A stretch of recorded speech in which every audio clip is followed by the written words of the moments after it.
देखेंगे types of chemical reaction, मतलब कितने तरीके की होती है हमारी केमिकल रिएक्शन होती है। 4 तरीकों की हमें पता है ना ये चीज। तो देखो मैं लिखती हूँ, आपको लिख के दिखाती हूँ। टाइप्स ऑफ केमिकल रिएक्शन मतलब कितने तरीके की होती है कोई भी केमिकल रिएक्शन, हम वो देखेंगे।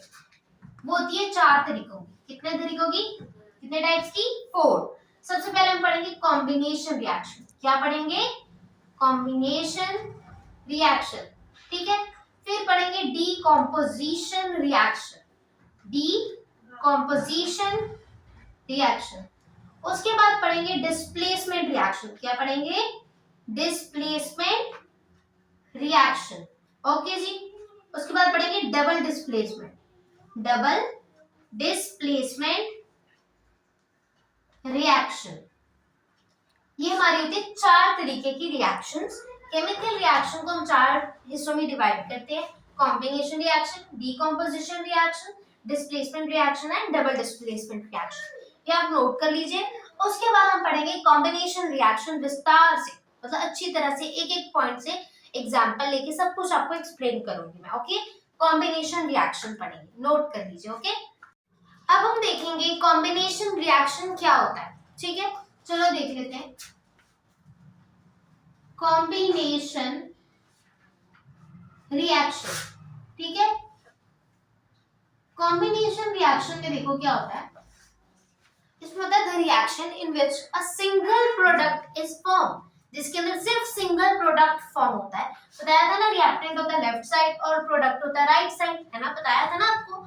तो वो रिएक्शन होती है कॉम्बिनेशन रिएक्शन, जिसके अंदर एक सिर्फ और सिर्फ सिंगल प्रोडक्ट फॉर्म होता है। किससे? 2 या उससे ज्यादा रिएक्टेंट से। समझ आई? मैं लिखती हूँ द रिएक्शन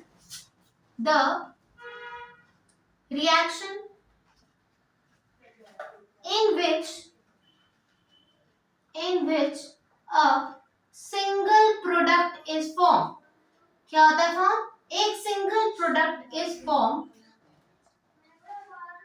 फ्रॉम 2 और मोर रिएक्टेंट्स, ठीक है। फ्रॉम 2 और मोर रिएक्टेंट्स। अब आपको समझ नहीं आई होगी, है ना, तो हम एग्जांपल से समझते हैं, ठीक है। अब हम लेंगे एग्जांपल। फॉर एग्जांपल हमने लिया कार्बन डाइऑक्साइड का example, okay. C plus O2 gives CO2। अब हम डेफिनेशन को पढ़ेंगे और एग्जांपल से रिलेट करेंगे, ठीक है। The reaction in which a single product is formed from 2 or more reactants. The reaction in which a single product, कौन सा? Single product. ये हो गया सिंगल प्रोडक्ट। हमें पता है ना, राइट साइड वाला प्रोडक्ट होता है, ये प्रोडक्ट होता है हमारे पास, और ये होते हैं रिएक्टेंट्स। इन्होंने क्या कहा है? कॉम्बिनेशन रिएक्शन में सिर्फ एक ही प्रोडक्ट फॉर्म होना चाहिए, और एक ही प्रोडक्ट फॉर्म हुआ which is CO2, carbon dioxide. किससे फॉर्म होता है? फ्रॉम 2 और मोर रिएक्टेंट्स, 2 या 2 से ज्यादा रिएक्टेंट्स से। तो 2 या 2 से ज्यादा ही हो गए रिएक्टेंट्स। समझ आई? ये कार्बन डाइऑक्साइड का एग्जांपल हो गया, ठीक है। जैसे कि एक और एग्जांपल लेते हैं, 2H2 plus O2 हमें क्या देता है?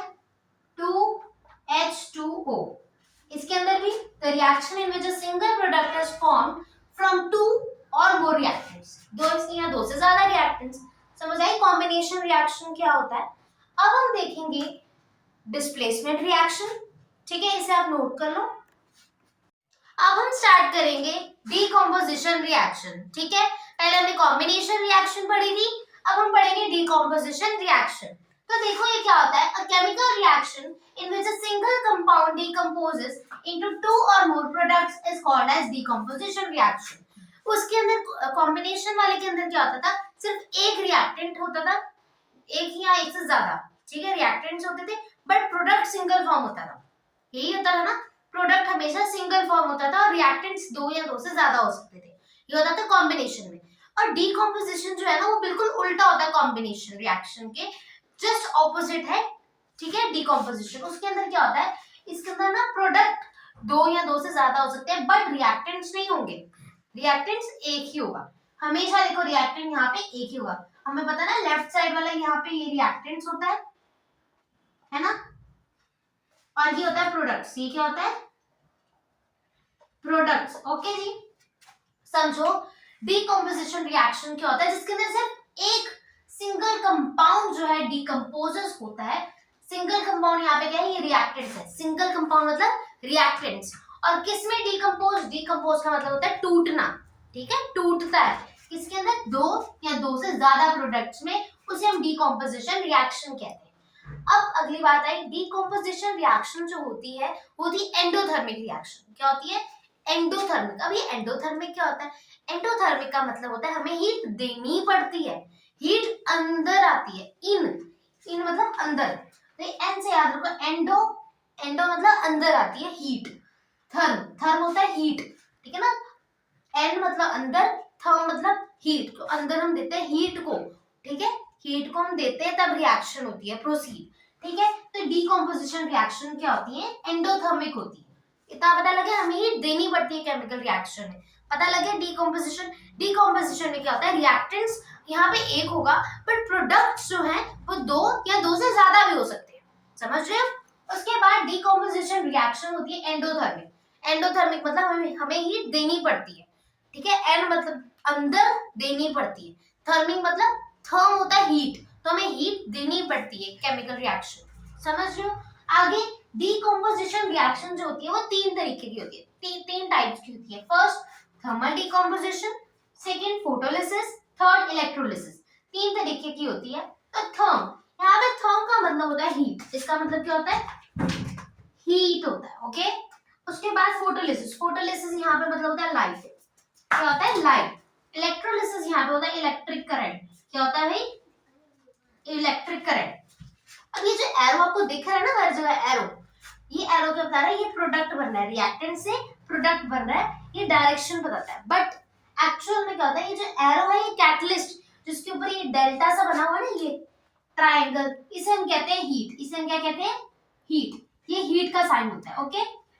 ये किसका साइन होता है? हीट का। और ये एरो में, एरो के ऊपर हम जो कुछ भी लिखते हैं होता है कैटलिस्ट। कैटलिस्ट का मतलब होता है रेट ऑफ रिएक्शन को मतलब इंक्रीज कर देना, रेट होता है स्पीड। ये कैटलिस्ट क्या करता है? ये स्पीड को बढ़ा देता है।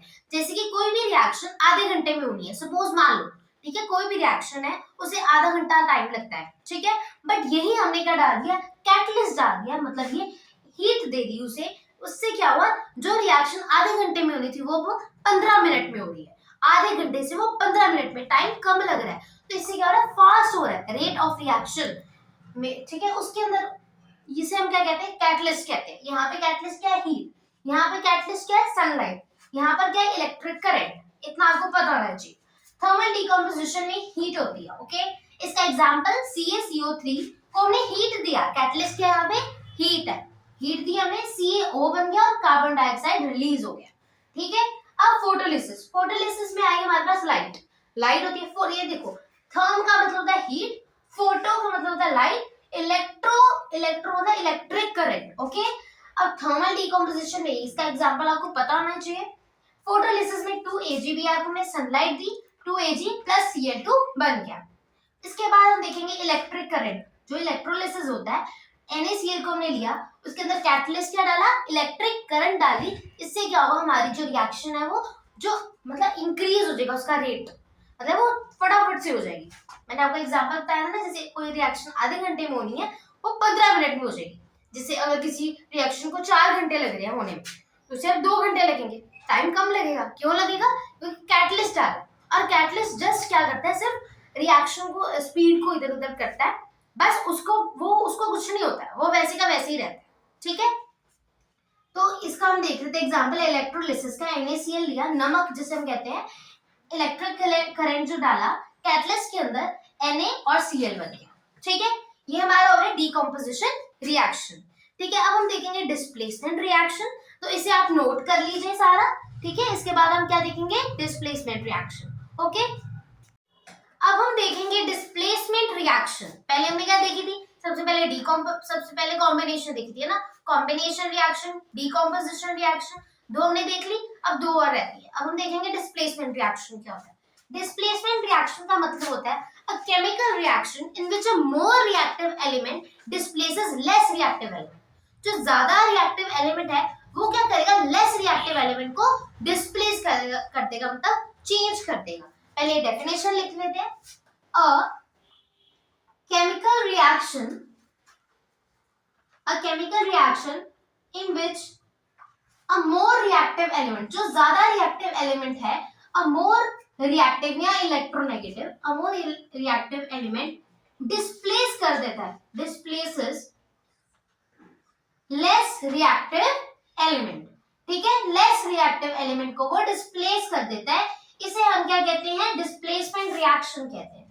जैसे कि अगर कोई मतलब बहुत ही ताकतवर इंसान है, वो पतले से बंदे को आराम से ठा करके ऐसे मुक्का मारेगा, वो उड़ के मतलब साइड पे गिर जाएगा, राइट। तो उसी तरह ये यहाँ पे क्या होता है, ज्यादा रिएक्टिव एलिमेंट, ये है ना मोर रिएक्टिव एलिमेंट जो है, वो लेस रिएक्टिव एलिमेंट को डिस्प्लेस कर देता है, उठा के फेंक देता है, पटक देता है, क्योंकि वो ज्यादा रिएक्टिव है, वो ज्यादा ताकतवर है, इसीलिए। अब हम देखेंगे इसका एग्जाम्पल क्या होता है। तो देख लेते हैं एग्जाम्पल। फॉर एग्जाम्पल हमें पहला एग्जाम्पल देखते हैं, Fe plus CuSO4, copper sulphate और आयरन। Fe होता है आयरन, होता है कॉपर सल्फेट, ये हमने एरो डाला, ठीक है। अब क्या होगा, ये होते हैं, इस साइड होती है रिएक्टेंट्स और राइट साइड क्या होता है, प्रोडक्ट्स, हमें पता है ये चीज, ओके। अब Fe जो है ना, यहाँ पे क्या है, मोर रिएक्टिव एलिमेंट, ये क्या है, मोर रिएक्टिव एलिमेंट है यहाँ पे, ओके। और ये जो कॉपर है ना, ये हमारा पास है लेस रिएक्टिव एलिमेंट, ये क्या है यहाँ पर, लेस रिएक्टिव एलिमेंट, ये है लेस रिएक्टिव एलिमेंट, ओके जी। अब ये कॉपर आयरन है भी ताकतवर, ये क्या है, ये है ताकतवर, और ये है भी कमजोर बंदा। तो ये ताकतवर कमजोर को पटक देगा, डिस्प्लेस कर देगा, बिल्कुल कर देगा। तो ये डिस्प्लेस करके इसके साथ आ जाएगा, ये Fe क्या करेगा, इसकी जगह पे आ जाएगा, राइट। तो हो जाएगा FeSO4, और कॉपर बेचारा अकेला रह जाएगा, क्योंकि ये लेस रिएक्टिव है, ये कमजोर है, ओके। तो Fe प्लस CuSO4 में क्या हुआ, Fe आयरन जो है वो सल्फेट के साथ मतलब आ गया, ओके। उसने क्या किया, a more reactive element which is iron, a more reactive element displaces less reactive element जो कि है copper, a more reactive element displaces less reactive element, ठीक है। उसे हम क्या कहते हैं, डिस्प्लेसमेंट रिएक्शन, ये होगी इसकी डिस्प्लेसमेंट रिएक्शन, ठीक है, ओके। अब हम एक और एग्जांपल देख लेते हैं। जैसे हमने जिंक लिया, zinc plus copper sulphate, okay. तो ये जिंक क्या करेगा, भाई ये तो है तगड़ा, मोर रिएक्टिव एलिमेंट है, ये क्या करेगा, लेस रिएक्टिव एलिमेंट को डिस्प्लेस कर देगा अपने, है ना। ये कहेगा भाई चल डिस्प्लेस हो जा, हट जा मत, ठीक है। तो इसने क्या कर दिया, डिस्प्लेस कर दिया। ये है स्ट्रॉन्ग, मोर रिएक्टिव क्या करेगा, इसको डिस्प्लेस कर देगा और ये इसकी जगह पर आ जाएगा, इधर आ गया ना, सल्फेट के पास आ जाएगा। जिंक क्या करेगा, सल्फेट के पास आ जाएगा, एंड कॉपर बेचारा अकेला रह जाएगा, राइट। इसे हम क्या कहते हैं, डिस्प्लेसमेंट रिएक्शन। यहाँ पर ज्यादा रिएक्टिव एलिमेंट है जिंक, ये क्या है, मोर रिएक्टिव एलिमेंट है, ओके। और ये कॉपर क्या है, लेस रिएक्टिव एलिमेंट है। आपको डेफिनेशन याद होनी चाहिए बिल्कुल। डिस्प्लेसमेंट रिएक्शन दोबारा बता देती क्या होती है, a more reactive element displaces less reactive element. जो ज्यादा रिएक्टिव एलिमेंट है वो क्या कर रहा है, डिस्प्लेस कर रहा है लेस रिएक्टिव एलिमेंट को, उसे हम क्या कहते हैं, डिस्प्लेसमेंट रिएक्शन, जो कि डिस्प्लेस कर रहा है लेस रिएक्टिव एलिमेंट को। हमने एग्जांपल देख लिया, आयरन जो है लेस रिएक्टिव कॉपर को क्या कर रहा है, डिस्प्लेस कर रहा है, उसकी जगह पर आ रहा है, उसे हम कहते हैं डिस्प्लेसमेंट रिएक्शन, ओके। अब हमने डिस्प्लेसमेंट रिएक्शन देख ली, इसके बाद हम देखेंगे डबल डिस्प्लेसमेंट रिएक्शन, इसे नोट कर लीजिए, ओके। अब हम करेंगे double displacement reaction. Displacement reaction में क्या हुआ था, डिस्प्लेसमेंट रिएक्शन में एक मोर reactive element less reactive element को डिस्प्लेस कर देता है और उसकी जगह पे आ जाता है, यही हुआ था ना डिस्प्लेसमेंट रिएक्शन में। अब हम पढ़ेंगे डबल डिस्प्लेसमेंट रिएक्शन। इस रिएक्शन में क्या होता है, डबल वाली में, डबल डिस्प्लेसमेंट रिएक्शन में होता है कि एक्सचेंज होता है आयंस का, आयंस का क्या होता है, एक्सचेंज। अब मैं आपको एग्जांपल देती हूँ, ये देखो, ये एक क्लासरूम है, उसके अंदर बेंचेस होते हैं ना क्लासरूम में, स्कूल के अंदर। तो ये आगे वाले बेंच पे बैठे हैं और ये थोड़ा पीछे करके बैठे हैं, बट ये जो पतले वाले स्केचेस है ना, ये दोनों फ्रेंड्स हैं। अब टीचर ने क्या किया, पहले ये दोनों इकट्ठे बैठे हुए थे, बट टीचर ने कहा नहीं तुम आगे आओगे और ये वाला जो है पीछे चला जाएगा, उन्होंने ये कहा। बट ये तो रहे फ्रेंड्स, पतले वाले पेन्स क्या है, फ्रेंड्स, जाते हैं, मैं इसके पास बैठ जाऊं ताकि हम मिलके बातें करें, राइट। तो क्या होगा, ये चाहता है तो इधर क्या होगा, जैसे ही मैम बाहर गई इन्होंने क्या किया, एक्सचेंज किया आयंस का, ठीक है। सो ये डस्टर क्या आ जाएगा, पीछे आ जाएगा, और ये वाला पतला वाला जो है आगे आ जाएगा, क्योंकि ये बेस्ट फ्रेंड्स है। तो भाई इन्होंने एक्सचेंज कर लिया, ये आगे आ गया और ये डस्टर पीछे चला गया। इनका क्या हो गया, एक्सचेंज हो गया आयंस का, और ये खुशी खुशी बातें करने लगे, राइट। ये हुआ काम। तो इधर डबल डिस्प्लेसमेंट में भी सेम यही चीज होती है। डबल डिस्प्लेसमेंट में एक्सचेंज होता है इसका। ये जो 3 वर्ड्स है ना, डब्बा बनाया गया, यही 3 वर्ड्स इंपॉर्टेंट है आपकी पूरी डेफिनेशन में। A chemical reaction in which there is an exchange of ions, okay, between the reactants. किसके बीच में होता है एक्सचेंज ऑफ आयंस, रिएक्टेंट्स के अंदर होता है change, okay. To give new substance is called as double displacement reaction.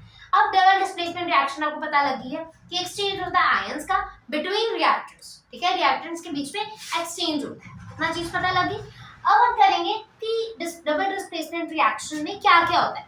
इसके अंदर प्रेसिपिटेट फॉर्म होता है। प्रेसिपिटेट क्या होता है, ये होता है इनसॉल्युबल, ठीक है, जो कि सॉल्युबल नहीं होता पानी में, ठीक है, वो सब्सटेंस होता है।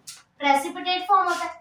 एवोल्यूशन ऑफ गैस, मतलब गैस बाहर निकलती है, एवोल्यूशन मतलब बाहर निकलना, ओके, तो गैस का बाहर निकलना है, इधर कलर में चेंज होना, ये सब कुछ कहा होता है डबल डिस्प्लेसमेंट रिएक्शन में। अब हम एग्जांपल्स देख लेते हैं। अब बेरियम क्लोराइड और सोडियम सल्फेट को हमने रिएक्ट कराया, तो ये जो बेरियम है ना, अब यहाँ पे इनका एक्सचेंज होगा आयंस का, ओके। तो ये एक्सचेंज होगा, बेरियम जो है सल्फेट के साथ आ जाएगा, यहाँ आ गया बेरियम, बेरियम क्या आ गया सल्फेट के साथ। क्यों आया, क्योंकि ये बेस्ट फ्रेंड्स है, ओके। बेस्ट फ्रेंड्स क्या चाहेंगे, एक दूसरे के साथ मिलना, बातें करना। तो एस यहीं पर भी सेम ही बात हुई है, बेरियम जो है सल्फेट के साथ मिलना चाहता है और ये मिलके बातें कर रहे हैं। और Na2 अकेला नहीं रहेगा, वो भी किसके साथ आ जाएगा, Cl2 के साथ आ जाएगा। तो ये Na2 और Cl2 आपस में मिल जाएंगे और BaSO4 आ जाएगा। बेरियम सल्फेट के साथ आ गया, सोडियम क्लोराइड के साथ आ गया, तो बेरियम सल्फेट बन गया और सोडियम क्लोराइड बन गया। और ये जो एरो नीचे की तरफ जा रहा है वो कहता है ये प्रेसिपिटेट है, जो कि इनसॉल्युबल सब्सटेंस होता है, ठीक है। आगे नेक्स्ट एग्जांपल देख लेते हैं। सोडियम क्लोराइड और silver nitrate, Ag silver, okay, Ag silver होता है। तो सोडियम क्या चाहेगा, सोडियम चाहेगा नाइट्रेट के साथ आना, तो ये आ गया, ठीक है। Ag अकेला नहीं रहेगा, AgCl के साथ आ जाएगा, जस्ट एक्सचेंज होता है, NaNO3 के साथ AgCl के साथ आ गया।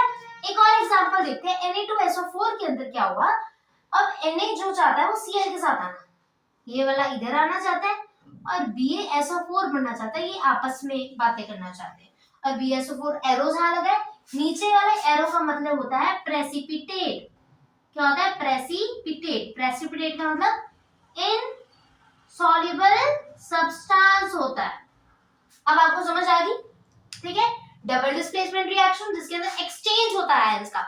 आयंस का क्या होता है, एक्सचेंज होता है किसके बीच में, रिएक्टेंट्स के बीच में। एग्जांपल क्या है, कोई देखो Na2 ने क्या किया, Cl2 के साथ जाके जुड़ गया, बेरियम सल्फेट के साथ। ऐसे आपको CBSE वाले बस एग्जांपल्स पूछते होते हैं।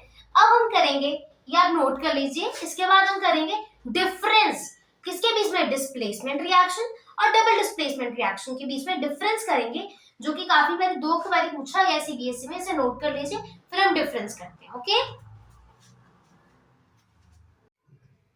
अब हम देखेंगे एक PYQ डिस्प्लेसमेंट और डबल डिस्प्लेसमेंट रिएक्शन का, जो CBSE में पूछा गया 2010 में और 2012 में, 2 बार ही पूछा है यही सेम क्वेश्चन। क्या पूछा गया, what is the difference between displacement reaction and double displacement reaction, और एक इक्वेशन लिख के दिखाते हैं एग्जांपल के रूप में। समझ आई, क्वेश्चन समझ आ गया।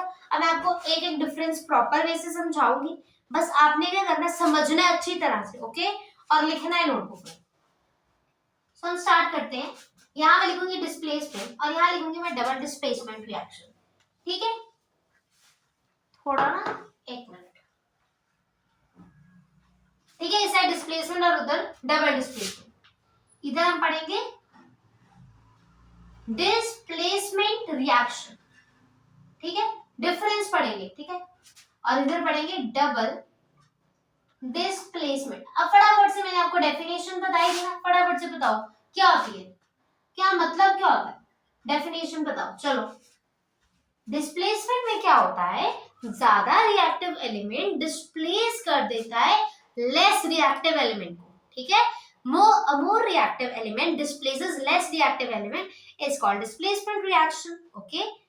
और डबल में क्या होता है, डबल डिस्प्लेसमेंट में होता है एक्सचेंज होता है आयंस का between two reactants, is called double displacement. है कुछ मुश्किल? कितना आसान है। देखो फर्स्ट पॉइंट डेफिनेशन दोनों की लिखेंगे। क्या डेफिनेशन है? अ मोर रिएक्टिव एलिमेंट क्या होता है? A more reactive element displace करता है, displaces a less reactive element. अब आप बोलोगे मुझे तो यकीन नहीं आ रहा है कैसे मतलब होगा। हम एक एग्जांपल देख लेते हैं, ठीक है। तो यहाँ पे एग्जांपल देख लेते हैं। Fe plus copper sulphate, Fe is iron, copper sulphate, arrow डाला। Fe जो है क्या करेगा, ये है मोर रिएक्टिव एलिमेंट। थोड़ा बड़ा करके लिखो, एक मिनट। Fe plus CuSO4। अब जो Fe है, ये जो आयरन है, ये मोर रिएक्टिव एलिमेंट है। ये क्या है? More reactive element. अब हमने डेफिनेशन में ऊपर क्या पढ़ा? A more reactive element displaces less reactive element. ये मोर रिएक्टिव एलिमेंट ये छोटे से डिस्प्लेस कर देता है, ये लेस रिएक्टिव एलिमेंट को तो डिस्प्लेस कर देगा। Fe क्या करेगा? डिस्प्लेस मतलब इसे हटा देगा, उठा के पटक देगा, ये हट यहां से, तो Fe इसकी जगह आ जाएगा। FeSO4 बन जाएगा, आयरन सल्फेट बन जाएगा, और कॉपर बेचारा अकेला रह जाएगा। इसे हम एग्जांपल कहते हैं किसकी? डिस्प्लेसमेंट रिएक्शन की। अब हम यहीं पर ही जैसे डेफिनेशन क्या करी, a more reactive element displaces less reactive element, right. इधर क्या होता है? यहाँ पे होता है there is an exchange of ions. क्या होता है यहाँ पे? एक्सचेंज होता है आयंस का, एक्सचेंज ऑफ आयंस किनके बीच में? Between two reactants. Okay, between the reactants, whatever जो आपको लिखना है लिखो, बिटवीन टू या द रिएक्टेंट्स, उसे हम क्या कहते हैं? Double displacement reaction. ये होगी हमारी डेफिनेशन। यहाँ पे भी एग्जांपल देख लेते हैं। सिल्वर लिया हमने, क्या लिया? सिल्वर, AgNO3 प्लस NaCl, नमक ले लिया, ठीक है। अब Ag कैसा होता है? इधर क्या होता है? एक्सचेंज होता है आयंस का, वही मैंने एग्जांपल दी थी ना आपको, अभी है नहीं वो स्केच। Ag क्या करेगा? ये देखो डिस्प्लेसमेंट होगी, सिल्वर जो है ना ये आ जाएगा Cl के साथ, क्लोरीन के साथ, और Na जो है वो NO3 के साथ आ जाएगा, ठीक है। ये इसके साथ आ जाएगा, AgCl के साथ आ जाएगा, और NaNO3 बन जाएगा। ओके, NO3 बन जाएगा। इसे हम क्या कहते हैं? डबल डिस्प्लेसमेंट रिएक्शन, जिसके अंदर एक्सचेंज होता है आयंस का। सिल्वर Cl के साथ चला गया, NaNO3 के साथ चला गया, ये होता है एग्जाम्पल। इसे हम क्या कहते हैं? एग्जाम्पल, ठीक है। यहाँ पे क्या होता है? कलर्ड कंपाउंड फॉर्म होता है। डिस्प्लेसमेंट में क्या होता है? कलर, मतलब कलर शो करते हैं, ठीक है। और यहाँ पे क्या होता है? प्रेसिपिटेट बनता है। क्या बनता है? प्रेसिपिटेट बनता है। तीसरे नंबर पे हम देख लेते हैं, एक प्रेसिपिटेट फॉर्म होता है, प्रेसिपिटेट फॉर्म होता है, ठीक है। यहाँ पे प्रेसिपिटेट AgCl। प्रेसिपिटेट का मतलब होता है कि इनसॉल्युबल सब्सटेंस। क्या होता है? इनसॉल्युबल सब्सटेंस, जो कि सॉल्युबल नहीं होता है। क्या नहीं होता? सॉल्युबल नहीं होता है। जैसे रिएक्टेंट से प्रोडक्ट बन रहा है और एक प्रोडक्ट जो कि इनसॉल्युबल है पानी में, उसे हम कहते हैं प्रेसिपिटेट फॉर्म होता है, ठीक है। तीसरा पॉइंट भी हो गया। और अब क्या रह गया? अब बस इतना ही करेंगे, इसे नोट कर लीजिए। अब हम करेंगे टाइप्स ऑफ केमिकल रिएक्शंस के PYQs। ओके, सो स्टार्ट करते हैं। Calcium oxide reacts vigorously with water to produce slake lime. जो कैल्शियम ऑक्साइड है ना, विग्रसली वाटर के साथ रिएक्ट किया और प्रोड्यूस किया उसने स्लेक लाइम। कैल्शियम ऑक्साइड क्या होता है? CaO, और पानी लिया और क्या आ गया? Calcium hydroxide. तो ये जो रिएक्शन है वो पूछ रहे हैं कि मतलब कौन सी टाइप की है ये रिएक्शन। तो हमें पता है जब दो रिएक्टेंट्स हो, दो या दो से ज़्यादा रिएक्टेंट्स हो और एक प्रोडक्ट फॉर्म हो, वो रिएक्शन कहलाती है कॉम्बिनेशन रिएक्शन, है ना। और ये जो कॉम्बिनेशन रिएक्शन है ना, वो कौन सी रिएक्शंस होती हैं? एक्सोथर्मिक रिएक्शंस होती हैं, ठीक है। तो इसका ऑप्शन आ जाएगा D, which is A and B। A combination reaction, be exothermic. Exothermic मतलब हीट और एनर्जी बाहर रिलीज होना, ठीक है, उसे हम एक्सोथर्मिक रिएक्शन कहते हैं. ठीक है, आई होप आपको समझ लगी होगी.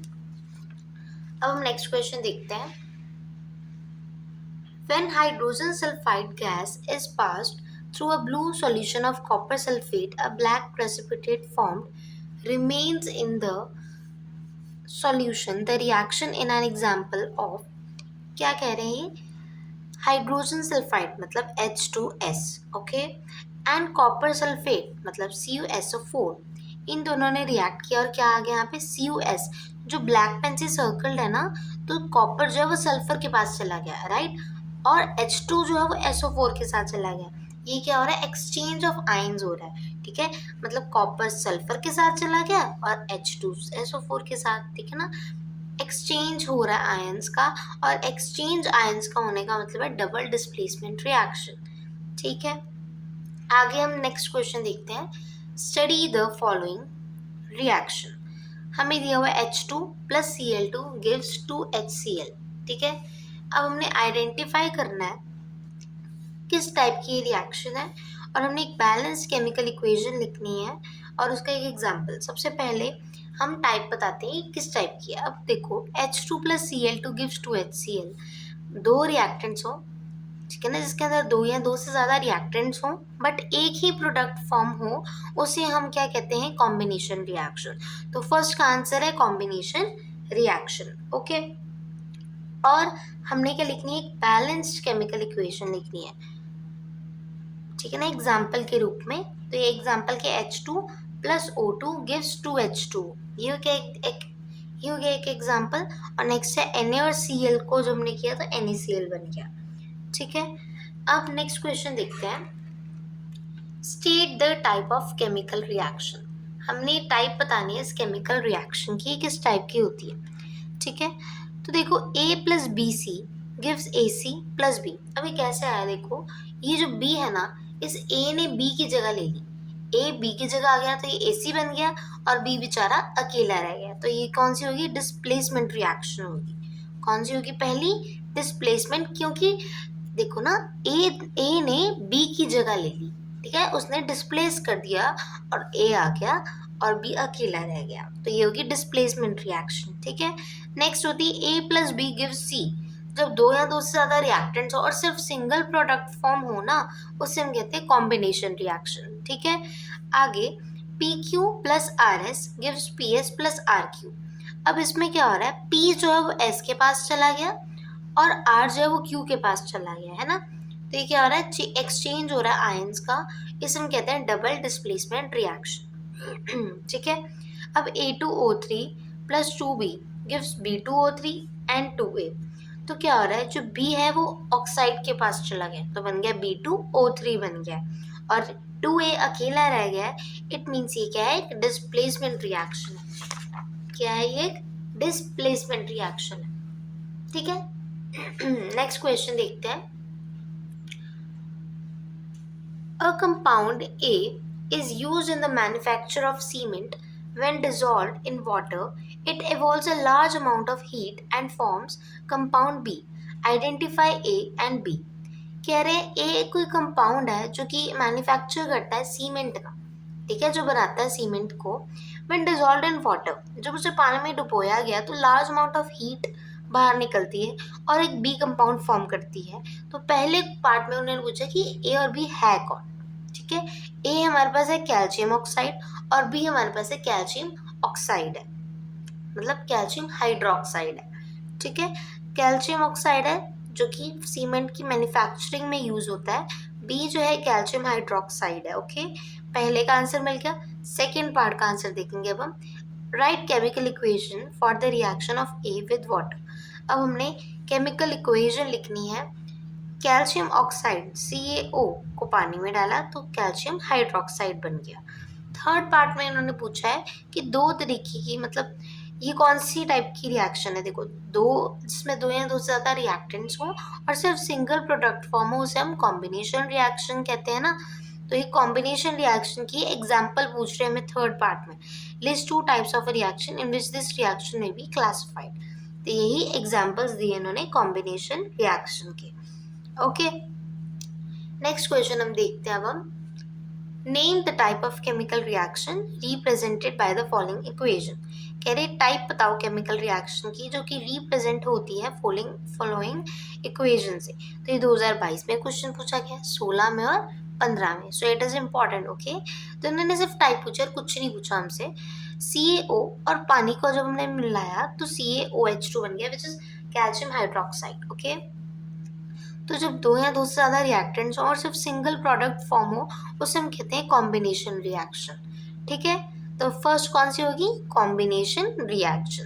नेक्स्ट देखते हैं, बेरियम क्लोराइड और Al2SO4 ने क्या किया, जो एल्यूमिनियम है ना क्लोरीन के साथ चला गया, राइट, एल्यूमिनियम क्लोरीन के साथ चला गया और सल्फेट बेरियम के साथ चला गया। तो ये क्या हो रहा है? एक्सचेंज हो रहा है आयंस का। जो आयंस का एक्सचेंज है उसे हम कहते हैं डबल डिस्प्लेसमेंट रिएक्शन। ठीक है, अब आयरन सल्फेट यहाँ पे सिर्फ एक ही रिएक्टेंट है, बट प्रोडक्ट्स कितने हैं? दो से ज्यादा है, दो या दो से ज्यादा प्रोडक्ट्स है। तो इसे हम क्या कहेंगे? Decomposition reaction. जब एक रिएक्टेंट हो और बहुत सारे प्रोडक्ट्स हो, फॉर्म हो रहे हो, उसे हम कहते हैं डीकॉम्पोजिशन रिएक्शन। ओके, नेक्स्ट देखते हैं 11th question. Mention the type of chemical reactions. Mention the type of chemical reaction that takes place when a magnesium ribbon is burnt in air. जब मैग्नीशियम रिबन को air में जलाया जाता है तो क्या आता है? 2Mg plus O2 gives 2MgO। तो ये क्या होती है? Combination reaction. क्यों होती है? क्योंकि देखो दो या दो से ज़्यादा प्रोडक्ट्स फॉर्म हो रहे हैं बट एक ही सिंगल प्रोडक्ट फॉर्म हो रहा है, इसलिए क्या है? कॉम्बिनेशन रिएक्शन है। लाइमस्टोन जब हीट कहते करते हैं हम, तो देखो लाइमस्टोन होता है कैल्शियम कार्बोनेट CaCO3। CaCO3 को हम क्या कहते हैं? कैल्शियम कार्बोनेट कहते हैं। और क्विक लाइम हीट उसे हम देते हैं तो क्या फॉर्म होता है? क्विक लाइम आता है। ठीक है, क्विक लाइम आता है, CaO और कार्बन डाइऑक्साइड भी आती है। ये कौन सी है? थर्मल डीकॉम्पोजिशन रिएक्शन है। थर्मल क्यों है? क्योंकि यहाँ पे हीट है। कैटलिस्ट जब हीट हो ना उसे हम थर्मल डीकॉम्पोजिशन रिएक्शन कहते हैं। कैटलिस्ट क्या होता है? जो कि रेट ऑफ रिएक्शन मतलब स्पीड, जो रिएक्शन की स्पीड है उसे बढ़ाता है। ठीक है, उसे हम कैटलिस्ट कहते हैं। थर्ड पार्ट देखते हैं हम। थर्ड पार्ट में इन्होंने क्या पूछा है? सिल्वर ब्रोमाइड है एक्सपोज टू सनलाइट। तो कर देते हैं, जब सिल्वर ब्रोमाइड को हमने सनलाइट में रखा मतलब हीट में रखा तो सिल्वर और ब्रोमाइड आ गया, ब्रोमीन। ठीक है, तो ये क्या है? Photo decomposition reaction. तो यहाँ पे ये हीट का साइन ही आना चाहिए, यहाँ पे आना चाहिए सनलाइट। क्या आना चाहिए यहाँ पे? सनलाइट। ठीक है, फोर्थ पार्ट देख लेते हैं हम। फोर्थ पार्ट में कह रहे हैं अमोनिया और हाइड्रोजन क्लोराइड जो है वो क्या हो रहे हैं? मिक्स हो रहे हैं एक दूसरे के साथ। तो देख लेते हैं इसका आंसर क्या होगा। इससे पहले ये वाला क्वेश्चन है। हाँ, electricity is pass through acidified water.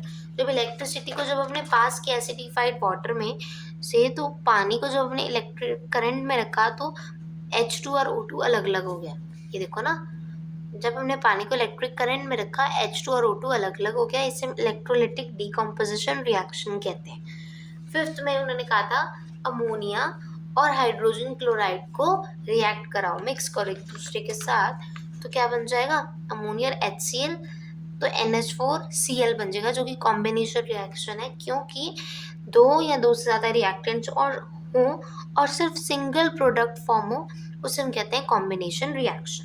Okay, next question देखते हैं।